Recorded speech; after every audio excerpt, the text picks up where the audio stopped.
સુનાવણી કમ્પ્લીટ જ કરવાનું એમને ખાઈ પીને જ આવ્યા હોય તો પછી અમે લોક સુનાવણી તમે કહેતા હોય કે ના અમારે તમને મારી જ નાખવા છે, આદિવાસીઓ ભીલા જ છે, એમને જીવવાનો કોઈ અધિકાર જ નથી, એના માટે તમારે ચાલુ કરવું હોય તો પછી આપણે લોક સુનાવણી અમે પહેલાથી લાઈન પાડીને બોલવા માંડીએ.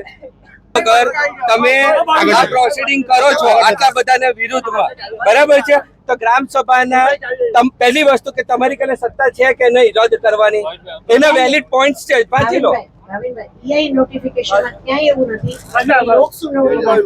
લોક સુનાવણી રદ કરવા માટે, પબ્લિક હિયરિંગ રદ કરવા માટે EIA નોટિફિકેશન અને ત્યાર પછીના જેટલા બી નોટિફિકેશન થયા કે જેની અંદર પહેલા 5ની કમિટી હતી, પછી 3ની કરી ને પછી 2ની કરી, એની અંદર પણ જો બોડી પ્રસિદ્ધિ ના થઈ હોય, અમુક ડોક્યુમેન્ટ જેવી રીતે ગ્રામ સભાની મંજૂરી ના હોય તો અધ્યક્ષ સ્થાનેથી રદ કરી શકે. કેમ ગુજરાતમાં કે ઇન્ડિયામાં કોઈ લોક સુનાવણી રદ નથી થઈ? હોય છે કે નહીં એટલું કહો મને પહેલા, તો પછી આપણે આગળ વાત કરીએ. તમે કહો ને એવું પહેલા મને એક વખત થઈ છે કે નથી થઈ? લોક સુનાવણી રદ થાય છે એટલે લોક સુનાવણી રદ થઈ શકે છે, આપણી કને વેલિડ મુદ્દા છે. હવે એમને બીજા કોઈને આ સુનાવણી કમ્પ્લીટ જ કરવાનું એમને ખાઈ પીને જ આવ્યા હોય તો પછી અમે લોક સુનાવણી તમે કહેતા હોય કે ના અમારે તમને મારી જ નાખવા છે, આદિવાસીઓ ભીલા જ છે, એમને જીવવાનો કોઈ અધિકાર જ નથી, એના માટે તમારે ચાલુ કરવું હોય તો પછી આપણે લોક સુનાવણી અમે પહેલાથી લાઈન પાડીને બોલવા માંડીએ. તમે એવું કહો કે લોક સુનાવણી રદ કરવાની કોઈ વ્યવસ્થા જ નથી તો એ કહો, અને ગ્રામ સભાના ઠરાવ વગર તમે આ કરી શકો એ કહો.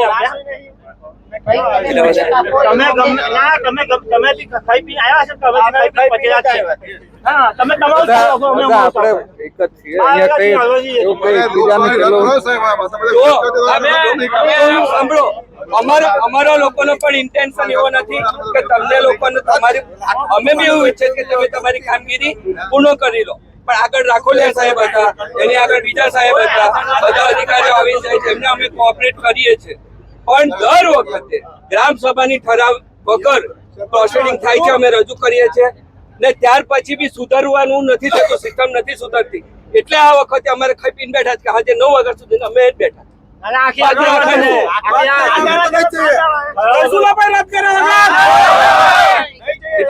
લોક સુનાવણી કોઈ જગ્યાએ રદ જ નથી થતી ને એવું કઈ છે જ નહીં તો પછી આપણે કન્ટિન્યુ કરીએ, પણ જો છે 1% બી ઇન્ડિયાની અંદર લોક સુનાવણી રદ થઈ છે તો આ વેલિડ મુદ્દાના આધારે તમે રદ કરવી જોઈએ એવી અમે હાથ જોડીને પગે પડી. દંડોળ જગ્યા કરો, લાંબો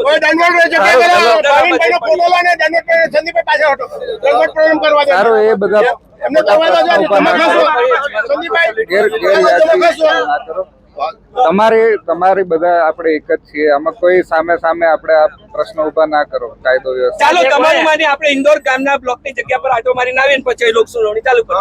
ચાલો આપણે બાઇક લઈને બધા જઈએ, મારી બાઇક પાછળ બેસી જાઓ. અમે તમારું માની પબ્લિક હિયરિંગ આપણે પૂરું કરીએ અને આ બધાની જવાબદારી હું લઉં કે પબ્લિક હિયરિંગ અમે પૂરું કરીએ. તમે મારી સાથે બાઇક આ ઇન્દોરના જે બ્લોક છે ને એ ખાલી જોઈને આવતા રહીશું બાઇક પર. ચાલો જોવાની થશે ને. ચાલો બોલો. જગ્યા પહેલાથી દુબાણમાં છે બધી. ના એટલે જ લઈ જાઉં છું કે બતાવું કઈથી કેવી રીતે કરીશું. તમે જે જો તમારી કને એક વસ્તુ છે, ઇન્ડિયાની અંદર લોક સુનાવણી રદ નથી થઈ તો અમે અહીંથી આ ભૂલ થઈ ગઈ અમે ચાલુ કરીએ, અને જો થાય છે લોક સુનાવણી ઇન્ડિયાની અંદર રદ થઈ છે તો આ વેલિડ પોઈન્ટ છે ને તમારે કરવી જોઈએ. બસ અમારી માંગ ભાઈ કે છે તેને સમર્થન છે ભાઈ. આટલી બધી લોકોની રજૂઆત છે, તમે આપણે ખબર નહીં આ અમારે શું મેસેજ આપવા માંગો છો? આટલી બી રજૂઆત જે જગ્યા પર લોક સુનાવણીઓ રદ થઈ ને 15 થી 20 મિનિટની અંદર ડિક્લેરેશન આવી ગયેલું છે. આ સવારના લોકો 3 કલાકથી છે, કોઈને કઈ મોર્ટાલિટી થઈ તો રિસ્પોન્સિબિલિટી કોણ થશે? કઈ મેં કેન્સલ આવશે પહેલો તો શાંતિ પ્રેશર આવશે. ઓટીપી નો પેશન્ટ જો મને કઈ થશે તેની સઘન જવાબદારી હું તો અધિકારી ગણ પર રાખીશ. હા પહેલું તમારે બેન મંગાવજો. જો ભાઈ મને કઈ બી થાય તો આ બેન મંગાવજો.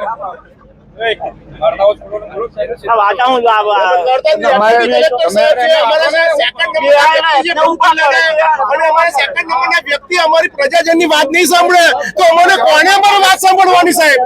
આજે ધનધર સાહેબ પછી તમે જાડેજા સાહેબ આયા છો અમારા કે અમારું પ્રતિનિધિત્વ સંભાળો છો આજે, અને અમારું પ્રતિનિધિત્વને કોઈ અવાજ સાંભળવો નથી તો અમારે શું કરવું આ સમયે?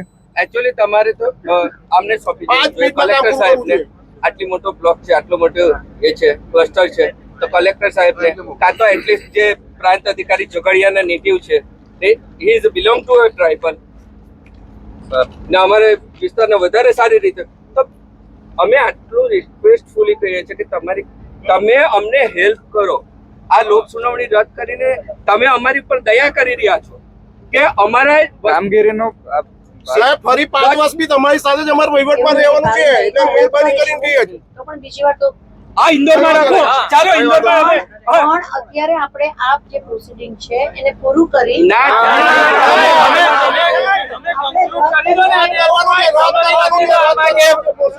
અહીંના સ્થાનિકો નથી આપણે કરતા.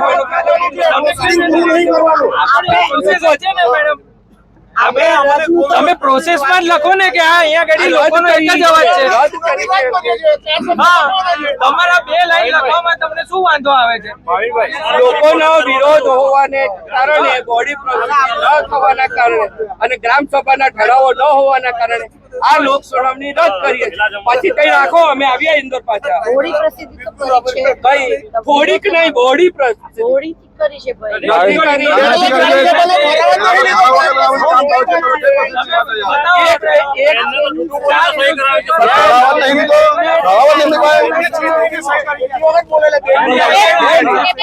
તમે બોડી પ્રોસેસિંગની વાત કરો તો કઈ છેતરીને મને સહી કરાવી ભાઈ, એમને એવું બી નહીં કીધું મને. કઈ વાંધો નહીં. કીધું નહીં તો પછી કેવી રીતે તમે કહો કે મારે તને સહી કરાવી છે? સરપંચ થઈને ગામ શું ચલાવો તમે છે? તારે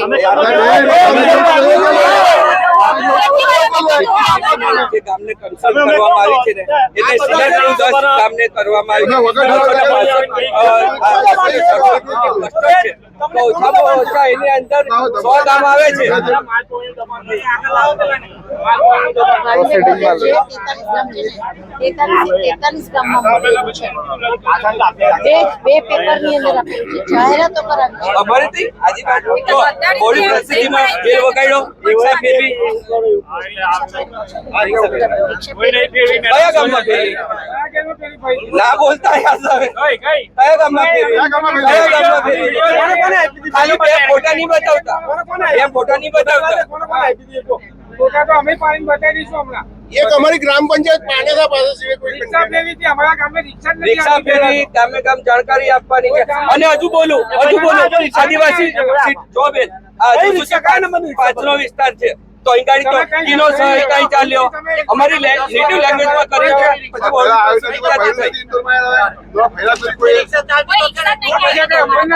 ટેમ્પુ ફેરવ્યું હોય તો ખાઈવા ભાઈ મારા માથમાં બોલ જાય કે ના માથમાં લીધેલો છે રિક્ષા એમ કા ખોટી વાત કરે? લાવો કઈ રિક્ષા છે? ગ્રામ જનો પૂરા તમે હાથ ધરવાનો મતલબ બોલા છોડો લે તમે ઘરે આ રાત કરો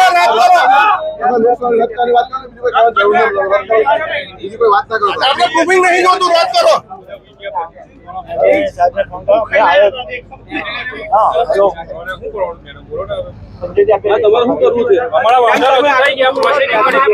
અમારા અધિકારો, સંવિધાનિક અધિકારોનું ઉલ્લંઘન કરીને અમારે પબ્લિક હિયરિંગ કરવું છે. આપણે ધારાસભ્યને બોલાવી લેવા જોઈએ, હા બોલો સંસદ સભ્યને બોલાવવા જોઈએ. હા બોલો બોલાવા આપણી વાત સાંભળતા હોય તો બોલાવીએ. એમનું નહીં સાંભળે. નહીં હમણાં તો રહો દો, તો રહો દો. એ જો જાણ એમની ફરજ સમજતા નૈતિક તો એ પોતે